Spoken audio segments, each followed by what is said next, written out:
Olá, senhores. Vamos passar agora a análise dos princípios de direito contratual. Nós temos a teoria clássica contratual, nós temos a teoria já em conformidade com o Código Civil de 2002 e com respeito aí aos direitos fundamentais e à Constituição Federal, e nós temos, por último, a nova teoria contratual. Então, nós temos três bases aí para examinarmos. Comecemos pela teoria clássica. Os princípios de direito contratual, consoante expostos na teoria clássica, são os princípios da autonomia da vontade, da relatividade dos efeitos dos contratos, da força vinculante ou obrigatória do contrato, também chamado de pacta sunt servanda, o princípio da boa-fé e o do consensualismo. Esses são os princípios clássicos. Então, se você pega o Código de 1916 e se verifica praticamente até o Código de 2002, ainda que com a edição da Constituição Federal, nós tivemos poucas alterações nesses princípios clássicos do direito contratual. Eu faço questão de abordá-los, porque os senhores encontrarão muitas obras com referência direta a esses preceitos, e até para entender a mudança na dimensão deles é necessário que tenhamos aí uma identificação. Então, quando a gente fala em autonomia da vontade, está falando na liberdade que cada um de nós tem de contratar e, principalmente, de eleger os termos, as cláusulas contratuais. Obviamente que observando aí os limites determinados pela própria lei e pelas regras de ordem pública, ou seja, os limites legais impostos. Na verdade, o que se chama como autonomia da vontade seria aquele poder de autorregulamentação dos interesses privados. Pois bem, isso já não é mais tão amplo quanto era a época de que estou falando. Em 1916, esse princípio da autonomia da vontade era basilar, ou seja, você expressou sua vontade, você pactuou a cláusula contratual, ela está redigida daquela forma porque você assim deliberou, você era obrigado a cumprir. Então, a autonomia da vontade, ninguém lhe obrigava a contratar. Uma vez efetuado o contrato, o senhor deveria cumprir aquilo que estava contratado. Então, a autonomia da vontade era essa garantia de liberdade de contratação.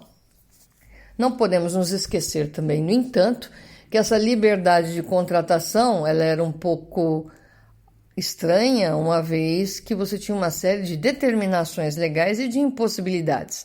Se, por um lado, nem tudo aquilo que não é proibido está permitido no direito civil, por outro, a questão econômica limitava essa liberdade de contratação. Em 1916 e durante boa parte do século XX até a década de 80, você não tem o Código de Defesa do Consumidor e você não tem uma sociedade de consumo. Assim, sendo a prática de contrato de adesão era exceção, não era regra, não existia, e mesmo os contratos escritos eram só para bens de alto valor econômico. Então, essa autonomia da vontade ela é a base, é a voluntas que garante que o contrato possa ser estabelecido. O que eu estou aqui reforçando é que muitas vezes a pessoa não tinha capacidade econômico-financeira para contratar, ou então tinha que contratar nos limites de suas posses, o que limitava muito essa capacidade contratual, muito ao contrário do que se apercebe hoje em dia. Então, está aí o princípio da autonomia da vontade, sempre muito ampla, com essa liberdade de pactuação absoluta, em que você determinava os limites das cláusulas, daquilo que você queria e a outra parte também, para então, com essa autorregulamentação desses interesses privados, estabelecerem o que bem entendessem.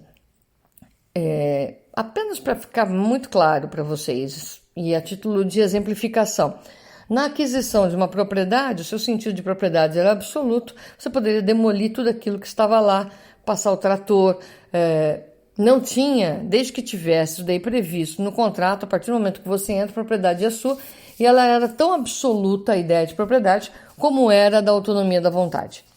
Então, essa autonomia da vontade ela não tinha um anteparo que não fosse a lei. Só falar, mas e hoje ela tem esse anteparo? Claro que ela tem. Hoje você tem a função social do contrato, hoje você tem a questão social, hoje você tem alguns regulamentos e uma nova forma de ver a sociedade que impacta nesse exercício de autorregulamentação dos interesses privados. Então está aí, conhecido para os senhores a autonomia da vontade. A relatividade dos efeitos dos contratos é a ideia de que o contrato só pode vincular as partes contratantes. Ou seja, eu não posso fazer um contrato que possa ser cobrado de terceira pessoa que sequer sabe que o contrato foi feito. Então a ideia é que o contrato se cinja em sua extensão àqueles que dele fizeram parte. Você pode ter contra si aí alguma cláusula contratual desde que o seu nome se figure aí como anuente. Então você assinou, você sabe, tomou ciência desse contrato. Então, obviamente, talvez dentro daquelas cláusulas estabelecidas alguma coisa possa recair sobre você, mas não à toa e nem de forma surpreendente. Então ninguém pode fazer um contrato, A e B fazem um contrato e D é atingido por esse contrato. Não, só se cair em cima dele, não é para ser atingido por um contrato, tá? A relatividade dos efeitos dos contratos significa isso. Eu pactuei com o João, o contrato vale para mim e para o João, mais nada. Então aquilo que está no contrato só pode ser exigido de nós, obviamente guardadas as regras de sucessão e tudo mais, que no momento oportuno serão apreendidas. Vou pular o princípio da força obrigatória dos contratos, vou deixá-lo por último, por ser o princípio mais abrangente, o que vai dar maior confusão até para a sua compreensão. Então vamos lá. O princípio da boa-fé, como existia antes, significava a boa-fé subjetiva, ou seja, a lealdade, a confiança. Então, quando você faz um contrato, você está sendo leal nas cláusulas contratuais. Você não está fazendo uma cláusula contratual para não cumprir. A ideia de um contrato é que ele tem integral cumprimento, é de levar a termo. Então, esta é a noção clássica da boa-fé. Como ela existia apenas no caráter subjetivo. Ela passou a existir no caráter objetivo com o advento do CDC em 1990 e depois com a sua incorporação no Código Civil de 2002. Até então, a gente tinha a boa-fé apenas como elemento subjetivo, ou seja, a minha atuação com lealdade na hora de contratar e na redação das cláusulas contratuais, para que não agisse de má-fé, de tal sorte a incluir cláusula dúbia, de duplo sentido, que pudesse trazer confusão ou nulidade ao contrato. Então, a ideia da boa-fé está aí. Então, esse era um princípio. As partes estão fazendo um contrato para cumprir. Você não assina um contrato para descumprir. Um exemplo claro, embora não propriamente de direito civil, mas é de interesse privado, os senhores firmam um contrato com a instituição para prestação de serviço e, obviamente, que ela tem que prestar esse serviço. Por outro lado, o senhor fica com a faculdade de cumprir a sua parte ou não, mas o senhor tem a contraprestação econômica.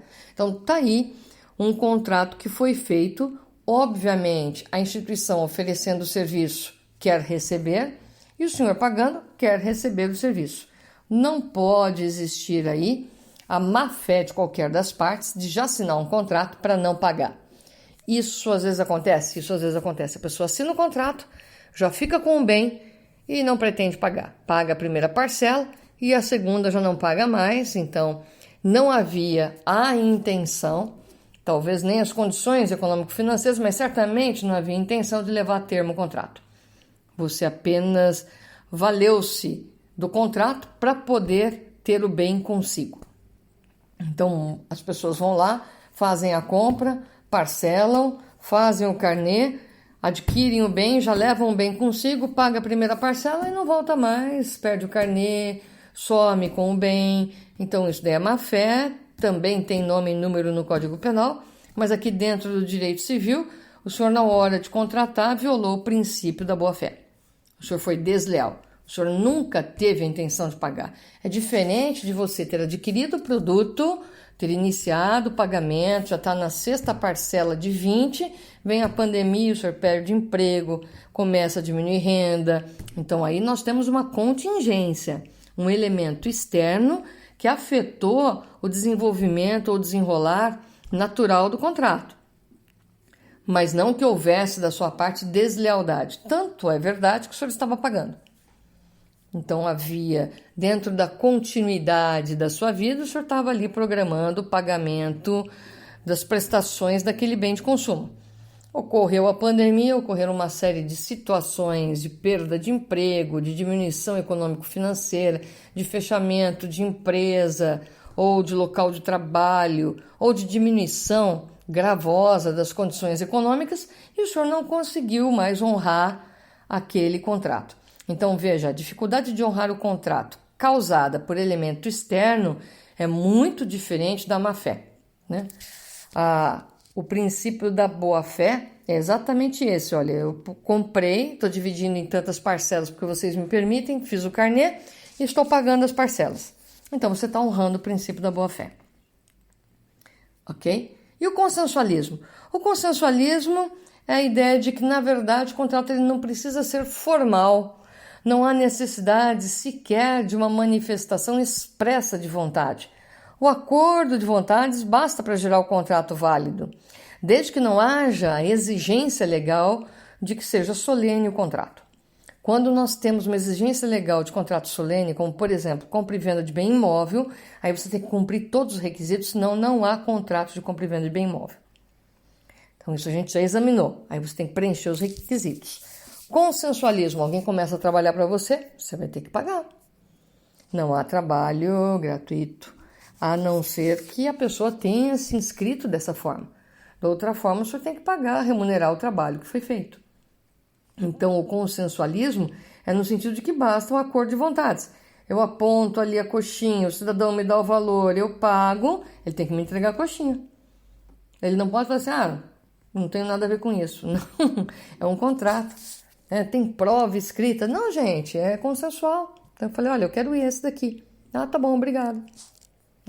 Você vai no café, você pede café, o cara traz café com leite, você fala, não foi isso que eu pedi. Então, é um acordo de vontade, gente. Você fala, desculpa, leva, traz de novo o pedido. Pronto, é um consensualismo. Alguém fez isso daí de maneira formal, solene, descrevendo quais são as partes, o objeto, a forma de pagamento. Não teve nada disso. Então, o consensualismo é suficiente, mas não na padaria, inferno que seria se vocês fizessem isso. O consensualismo é suficiente, ele gera o contrato válido, mesmo não solene ou não escrito, não tem problema nenhum. Ainda assim é válido, é uma manifestação de vontade válida, o outro lado entendeu perfeitamente o que você queria, então pronto, você tem aí um contrato absolutamente válido e perfeito entre ambos.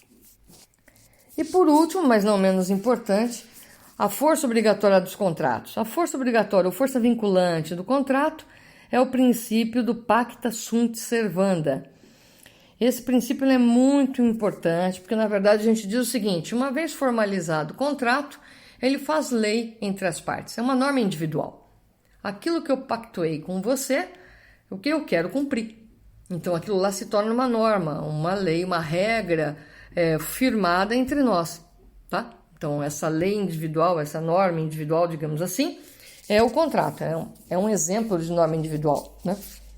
O contrato é um, a sentença é outro.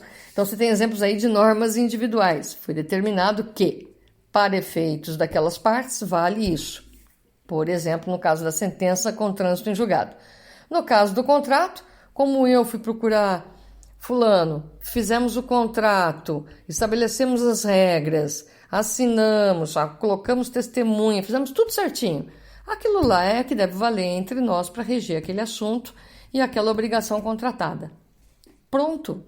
É essa a ideia do pacta sunt servanda. Só falar, professora, então por que ele é tão complicado para entender? Porque ele tem exceções. Tem exceção para o não cumprimento dessa obrigatoriedade do contrato. Caso fortuito, força maior, teoria da imprevisão, cláusula rebus sic stantibus. Então nós temos aí 4 exceções, ou 3, se assim quiserem, no âmbito do Código Civil, para trabalharmos a força obrigatória ou pacta sunt servanda. Então tem gente que ainda continua falando assim, olha, essa assinatura é sua? Sim. Então o que está aqui vale para você. Ah, perfeito, a gente está em plena pandemia. O que está aí vale para mim? Sim.